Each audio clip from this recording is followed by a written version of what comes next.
I've asked Adam to talk about how to actually put a business case together for innovation. And we've all had that challenge. You sit with a great idea, you're going to go and present it to the board, but what's the business case when actually it's all about faith and you can't really tell what the outcome's going to be? So thank you, Adam.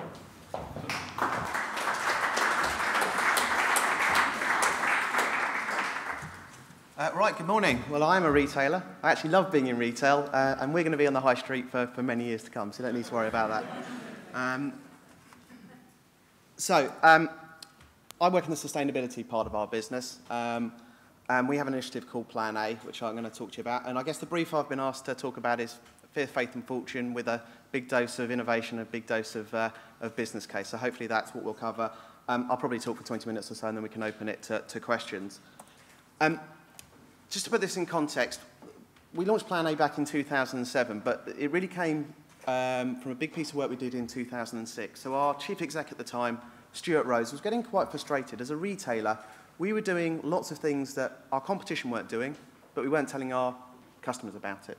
So lots of things that we were doing behind the scenes, but our customers didn't know. So we said, well, get out there and let's tell our customers. And we ran a big campaign called Look Behind the Label. And we started to talk about the things we were doing, be it on dyes, on animal welfare, on the additives and things that were going into foods that really set us apart from the competition. And we saw a huge jump in the sort of brand momentum and brand trust from our customers. So on the back of that, Stuart said, well, we've got to do more of this, but also we really got to make sure we lead in this position. So don't just talk about more about what you're doing, but make sure we are doing the right thing, make sure we are leading. And this built on something that M&S have been doing for many years, for 128 years. And that's where Plan A was born from. It's called Plan A because we don't believe there is a Plan B for the one planet we have. When we launched it, it was 100 commitments across 5 pillars: climate change, waste, raw materials, fair partnership and health. And I'll come back to the commitments a bit later, but 100 really big, bold commitments, things that never been done before, things that we didn't know how we would achieve. It's fair to say it's not just a UK plan, this covers the whole world. I'm told that says something very similar to the last slide. If you know different, let me know afterwards. But really, rather than me talk for a few minutes about the detail of Plan A, I'm going to let Joanna Lumley do the honour. Marks & Spencer, a partnership built on quality, value, service, innovation and trust. A partnership trying to do the right thing. From good causes to looking after our people to giving something back to the community. For over 100 years, these principles have defined how we do business. In 2007, we pulled those principles into a plan with a vision big enough to face the challenges of the future. Plan A. It started with 100 commitments, and we called it Plan A because we don't think there's a Plan B for the one planet we have. World population is growing. The climate is changing, and resources are becoming more precious than ever. Plan A challenges us to rethink from field to fork and factory to catwalk, even the way we build stores. It challenges the way we do business. We believe in reducing carbon emissions, and that's what we've been doing. From more energy-efficient stores to cutting our fuel usage to changing our fridges to save energy. We're buying greener energy and helping farmers and others to create their own greener energy. We now send zero waste to landfill. We don't want to produce any waste. We've been busy reducing our packaging. But what we do produce, we want to ensure it's recycled. Some goes into making green energy, making new things we buy, packaging, to carrier bags, even into coats. And we mustn't forget hangers. We recycle them, tens of millions of them. We want everyone to recycle, all the time. We're asking people to swap, giving clothes a second life, working in partnership with Oxfam, raising money to help people living in poverty. We believe that natural resources are precious. We're making our business sustainable, supporting growers farming for the future, and helping nature continue to do its thing by protecting water, rainforests, bees and butterflies. We care about animal welfare. We only use free-range eggs, and our beauty products aren't tested on animals. We want to make people's lives better, our customers, our people, and the thousands of people that work with us to produce our products. So we're ensuring they have good working conditions, help with training, making sure they have the right skills and know their rights. We want to raise money for causes that matter to our communities. Give something back, from greener living spaces, to cancer research, to protecting wildlife. Our Marks and Start programme has helped transform the lives of lone parents, the disabled and the homeless by helping thousands of them to get into work. And we want to help everyone with their health and well-being, making delicious food healthier. We've already taken out artificial colours and flavours from our foods, and we're reducing salt and saturated fats in dairy products. We've made labelling clearer as well. Yet there's lots more we need to do, and we want to do it. We want to become the world's most sustainable major retailer. We want to make it even easier for our customers to lead healthier, more sustainable lives. It all starts with people. From fishermen to cotton pickers to dairy farmers to fashion designers to cake makers and cake eaters. The list goes on because really, it includes everyone. We need everyone to get involved. It's about sustainability. It's part of the business. It's ethical. It's about changing the world. Looking after the planet. It's about us all doing the right thing. And if everyone joins in, this idea becomes a bigger idea, a force in its own right. Other businesses, manufacturers and growers will have to follow. Politicians will have to listen. The things we all do today will affect and change all our tomorrows. We're doing it because it's the right thing to do. It makes sense for the planet, and sense for our people, our shareholders, our suppliers, our customers, and our business. Plan A is a plan for the future, all of our futures.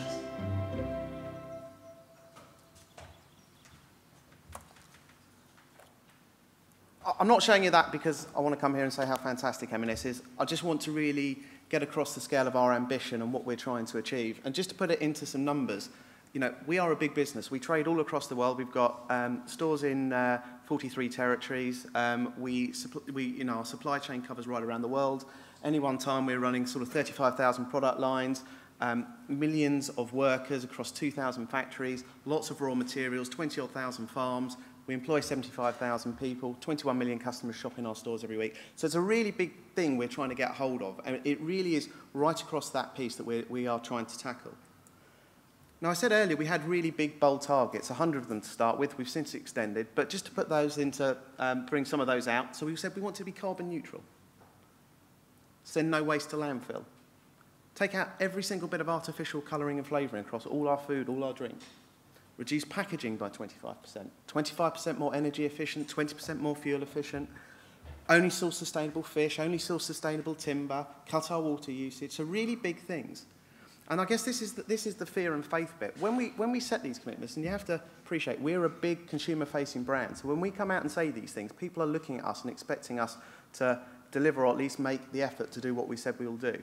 But it was really important for us that we actually said, what's the right thing? Not what's the easy thing, what's just the things that's going to save us some money or our consumers like. What are the things we need to do, and what are the sorts of targets we need to set? And we had absolutely no idea how we were going to achieve these things. And in reality, we didn't achieve them all. Actually, of the original 100 commitments, we failed 6. We achieved most of them, but we failed some of them. And actually, we're not embarrassed by that. We tried really hard. There were really good reasons for why we didn't get there.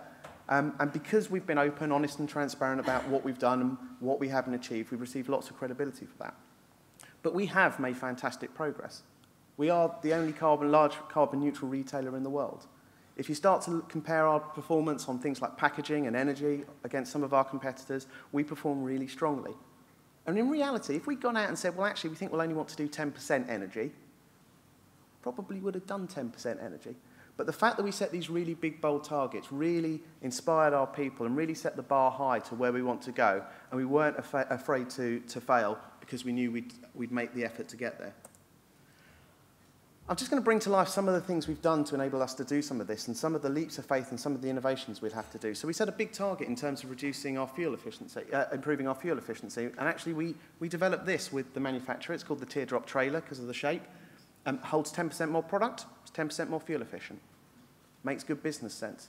And actually, because we were involved in the innovation in terms of creating this and all of the testing and trialing, we actually own part of the IP on it. So every time another retailer or another big business goes and buys one of these, we get a small amount of royalties back.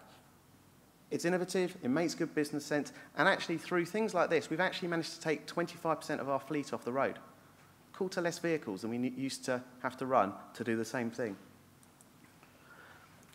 Renewable energy is a really big deal for us. We're 100% renewable on all our energy. But what was really important for us is we didn't just go out to the market and say, right, can we buy it, please? We wanted to help stimulate the market. And actually 20% of the energy that we source, of our renewable energy, comes from farmers, predominantly our farmers, who've built wind turbines, anaerobic digestion, solar panels, whatever it may be. And actually, by creating new types of contracts that didn't exist before, and by giving guarantees, we were able to help our farmers get funding, because they had guarantees from Marks & Spencer that we would buy the energy at long-term fixed prices. That's enabled them to go out, build this infrastructure. So it's been great for the farmers, it's been great for us, it's been great for the environment, so a win-win-win across the piece. But these aren't things we did overnight. It took people a long time to work really hard to achieve them. For those of you who shop at M&S, and I hope many of you do, I'm sure you're aware we charge for our food carrier bags. It's a move we made in 2008. Carrier bag usage is just a crazy issue. The amount of carrier bags that people get through in the UK is unbelievable. So we went out and we said we're going to charge for food carrier bags. Lots of people very supportive, equally so lots of people who weren't supportive. But we've cut carrier bag usage by 80%.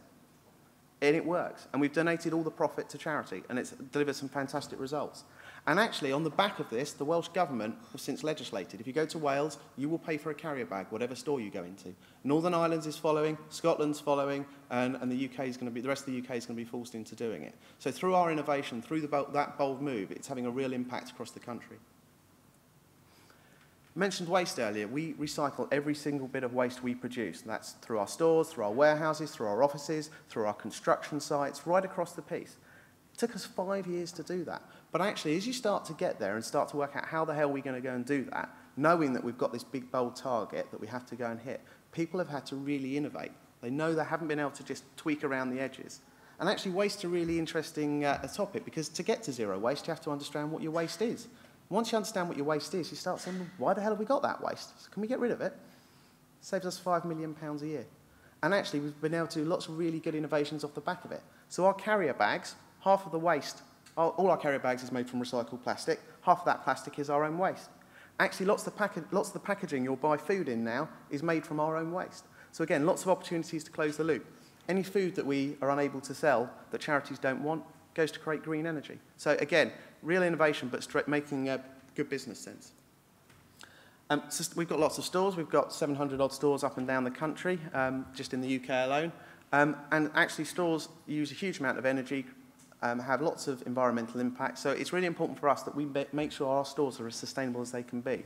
This is a store we opened a couple of months ago. It's the largest store we've ever built, second largest store in our business.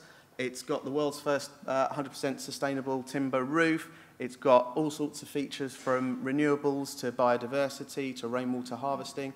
And we're making real innovation, real big, bold steps here. We actually opened a store earlier this year. It's the first store in the world to be 100% LED lighting. First store in the world to be built using 100% sustainable timber. And actually, a lot of these things, we don't know if they're going to work. They might not work. But actually, we go out, we trial it, and generally what we find is around 70% of the things we test and trial absolutely do work. And so we build them into our standard specification. But actually, you do have to go out there. You have to try some things, and not everything will work. We've got a really innovative program with UNICEF out in Bangladesh around clothing factories. We have a big hanger recycling scheme. We recycle about 150 million hangers a year. About 80% of those get reused, 20% get recycled into new hangers. We donate half the profit for that to UNICEF, who are running this really innovative program. Most aid programs that go out there, they go out and do one or two interventions, so they focus on aid or education. With this program, we're focusing on all the interventions at once. And actually, why I love this photo is this isn't a stock photo. This is of a childcare centre that we're funding at the moment. We've got about 300 kids going in. You know, this is real life stuff that's happening today. Why is this really important? If it works, and we're confident it will, UNICEF will leverage £500 to £700 million out of people like the World Bank and roll this out across the world. And because we're doing this in areas near our clothing factory, these aren't the people that work in our factories, but they're in the region. Actually, if we can start to improve the region, start to improve the education, that's building up a workforce, it's securing our future supply chain. So it makes good business sense for us as well. Health is a big part of our agenda, and actually it's really interesting. If you go back 4 or 5 years ago, M&S was really seen as the place you'd go for your indulgent food, for your melt-in-the-middle chocolate pudding and what have you. Now, actually, we're only 4% market share on foods, but we've got the 2 biggest selling health food brands in the country, Count on Us and Simply Fuller Longer. So 4% market share, 2 biggest health food brands. And again, really driven by innovation. So we did this with something called the round tree industry. It's got lots of science that goes into it. Does what it says on the tin, makes you feel fuller for longer. But again, delivering real value for us, delivering real value for our customers, and all driven off the back of innovation. And again, when we start down these initiatives, having no idea if we're going to get to where we want to get to, what the result will be. And we've launched new propositions as well. So actually, one of my roles is I run our energy business. We're the 7th largest energy provider in the country. After the big 6, you've got M&S. And again, it's on the back of a sustainability proposal. So, you know, it is renewable energy. We try and help our customers reduce their energy. We do loft installation, solar panels, all that type of thing. Again, works for our customers, but it's a new revenue stream for us as a business. Didn't know it was going to go at the start, but we're really excited by it. It's got lots of opportunity for us. And our latest campaign, which hopefully you'll be aware of, we launched it earlier this year with Joanna Lumley. This is Joanna and our chief exec. Actually, we took over a street in East London. We've got a big problem in the UK with clothes going to landfill. 9,513 items of clothing get sent to landfill every 5 minutes. 10,000 garments every 5 minutes in the UK. And what you can see there is 10,000 garments. We're just trying to bring it to life, really. So as the largest clothing retailer in the UK, we wanted to tackle the issue of clothes going to landfill. So how can we do that? So our whole premise here is make it really easy for our customers. So we started this back in 2008. We said to our customers, take clothes you don't want back to Oxfam. They'll reuse it, recycle it, resell it, making sure nothing goes to landfill. They'll get the value, go to fight poverty. And actually, we'll give you a voucher to come and spend in our store. And it was really successful. We raised £10 million for Oxfam, recycled 12 million garments. But we said, how can we make it even easier? So earlier this year, we launched Swapping, a mix of shopping and swapping. Our chief exec's Dutch, so we think he just said Swapping, and it sort of works. But the idea really is we're saying to our customers, you can come back to our store anytime, to our stores or to our Oxfam stores, and we'll help you recycle that garment. So actually, every time you come to our store, just bring something you were going to throw away or it's been sitting in your wardrobe for the last 15 years, you're not going to do anything with it, and we'll ensure it goes to Oxfam, making it really easy so you can go to any one of our stores. It's got a whole load of gamification with it, so we've got a Facebook app, you can text to win, and we're really trying to change the way that people shop. In the way now that people lots of people come with a carrier bag to stores, or, you know, you just think about recycling a plastic bottle now, it sort of seems odd just throwing it in landfill. We're still very early days, it's been really successful, but it's something we're really going to focus on. And what's really interesting here is we see lots of innovation sitting behind it. So actually, a few months ago, we launched our first product made from old jumpers that customers donated. So we created a coat called the Schwab coat. All the way went to Oxfam. Oxfam sorted through them. Anything that they couldn't sell, we bought back off of them and turning it into a new garment. And actually, in our space, there's lots of issues with raw materials, availability, supply chains looking into the future.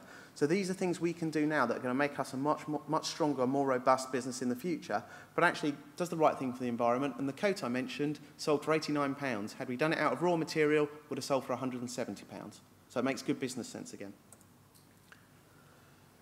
Now, I want to talk about the business case briefly. When we launched Plan A, and we were really clear, we had to deliver on these targets, but we had to do it at no extra cost to our customer. So we expected to spend £200 million.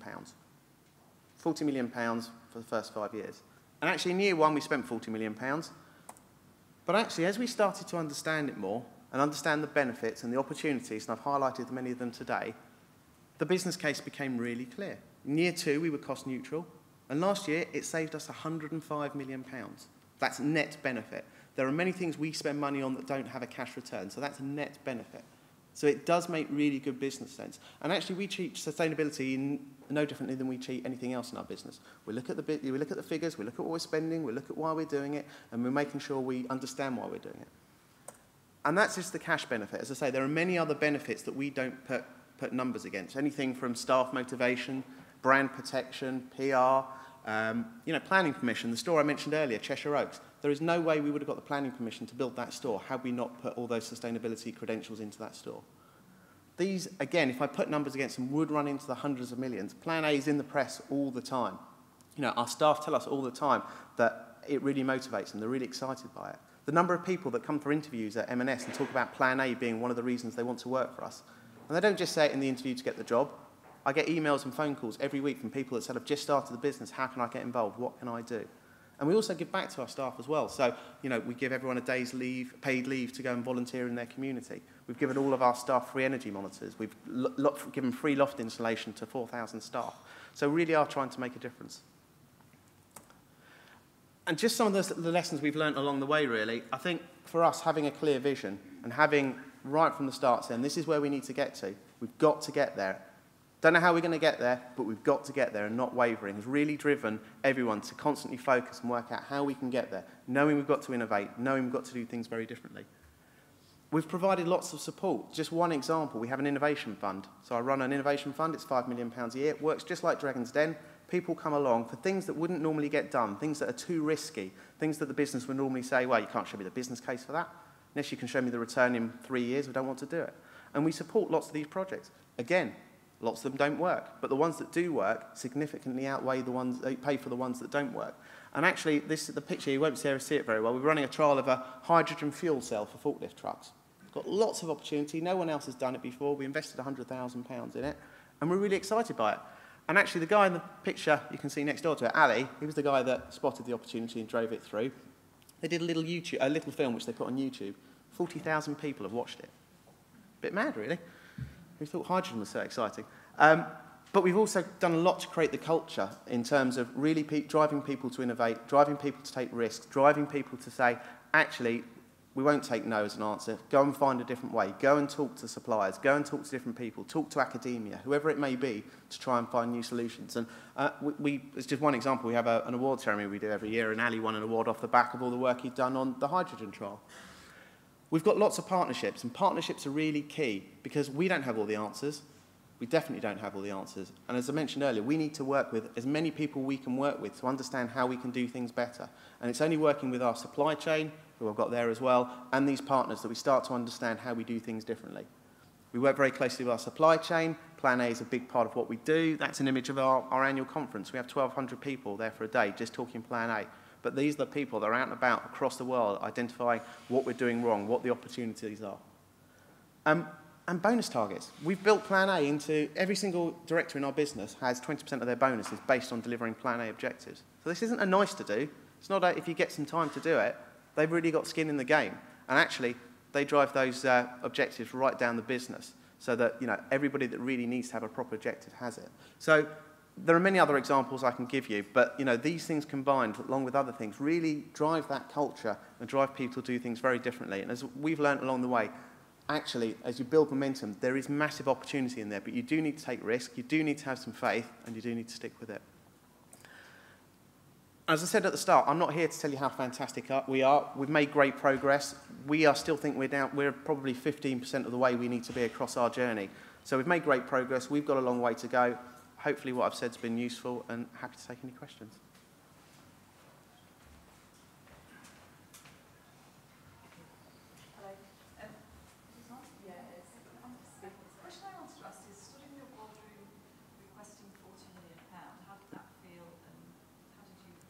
That business case together, knowing it was going to be 4 or 5 years before the returns came through? Yeah, well, thankfully it wasn't me. But I think right at the start, and to be honest, when we did this, we weren't even expecting a return. We knew in our heart that it was in there, but we didn't go in with a business case that said we're going to get a return. We went in with a worst case that said we'll spend 200 million. We had a lot of advantage, which was this was being driven by our chief exec. He was passionate and he really believed in it. But we had lots of supporters as well, but actually probably at the time, 90% of people would have said, what the hell are we doing? This is mad. We're putting our brand at risk, we're going to spend a load of money. But we were lucky that Stuart really drove it through with a few key supporters. We actually pulled our top 10 shareholders together the day before to tell them. And actually, none of them said you're mad. They all said, we get it, we understand. We believe there's benefit in there. We can't exactly see it either, but we really think it is the right thing to do. But we've had to work really hard over time to really bring on our workforce, bring on our supply chain. How do you move all those people that say this is mad to being either neutral or being a real supporter?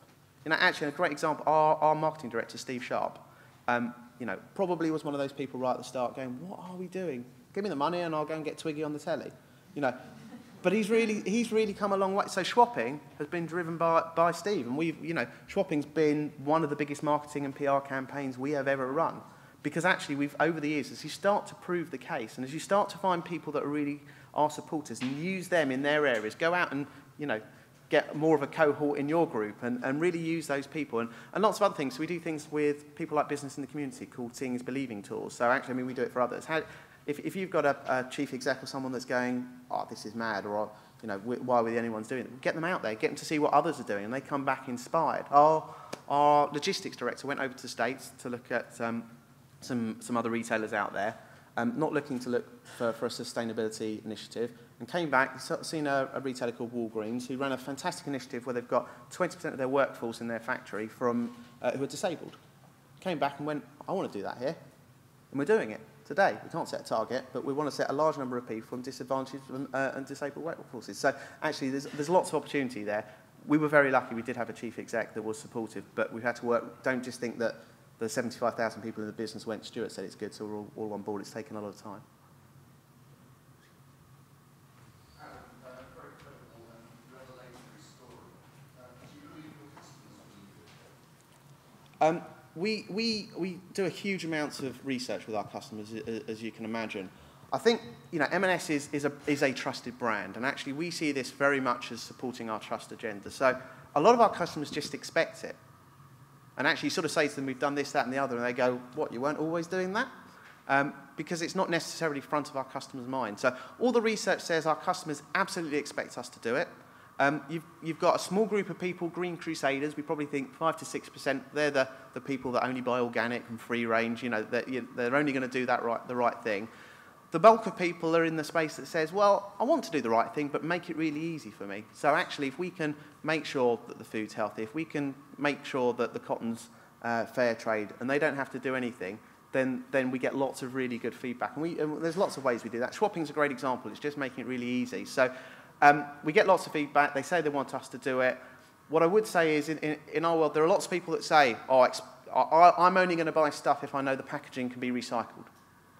And they'll say that, but in reality, when they go shopping the next day, that's not necessarily the case. But our customers do expect it, and it does form very much part of our trust agenda. All right, brilliant. Thank you very much.